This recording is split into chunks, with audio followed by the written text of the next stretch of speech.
الرحمن علم القرآن خلق الإنسان علمہ البیان۔ رحمان نے قرآن سکھایا، اسی نے انسان کو پیدا کیا اور اسے بولنا سکھایا۔ الشمس والقمر بحسبان والنجم والشجر يسجدان والسماء رفعها ووضع الميزان۔ آفتاب اور مہتاب حساب سے ہیں، اور ستارے اور درخت دونوں سجدہ کرتے ہیں۔ اسی نے آسمان کو بلند کیا اور اسی نے ترازو رکھی۔ اللہ تطغوا فی المیزان واقیموا الوزن بالقسط ولا تخسروا المیزان والارض وضعها للانام فیہا فاکہۃ والنخل ذات الاکمام، تاکہ تم تولنے میں تجاوز نہ کرو، انصاف کے ساتھ وزن کو ٹھیک رکھو اور تول میں کمی نہ کرو۔ اور اسی نے مخلوق کے لیے زمین بچھائی جس میں میوے ہیں اور خوشے والے کھجور کے درخت ہیں۔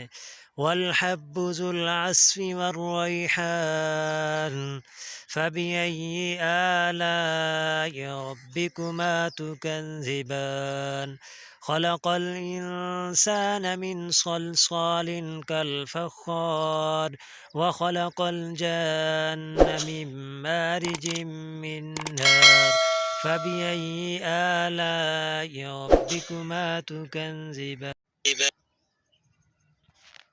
اور بس والا اناج ہے اور خوشبودار پھول ہیں۔ بس اے انسانوں اور جنوں، تم اپنے پروردگار کی کس کس نعمت کو جھٹلاؤ گے؟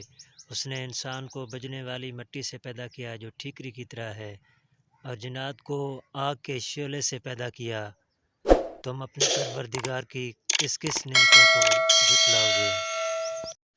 رب المشرقین ورب المغربین فبأي آلاء ربكما تكذبان مرج البحرين يلتقيان بينهما برزخ لا يبغيان فبأي آلاء ربكما تكذبان۔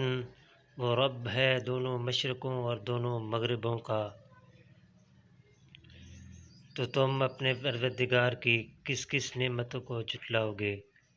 اس نے 2 دریا جاری کر دیے جو ایک دوسرے سے مل جاتے ہیں، ان دونوں میں ایک آڑ ہے کہ اس سے بڑھ نہیں سکتے۔ بس اپنے پروردگار کی کون کون سی نعمت کو جھٹلاؤ گے؟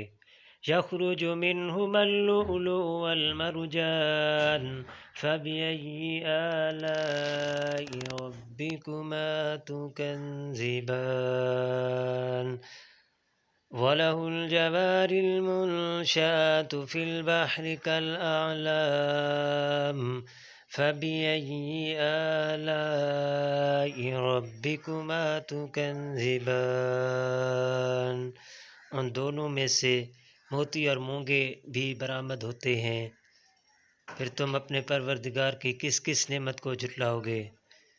اور اللہ ہی کی ملکیت ہے جو جہاز جو سمندروں سے پہاڑ کی طرح بلند ہوتے ہیں۔ بس اب جنوں انس اپنے پروردگار کی کون کون سی نعمت کو جھٹلاؤ گے؟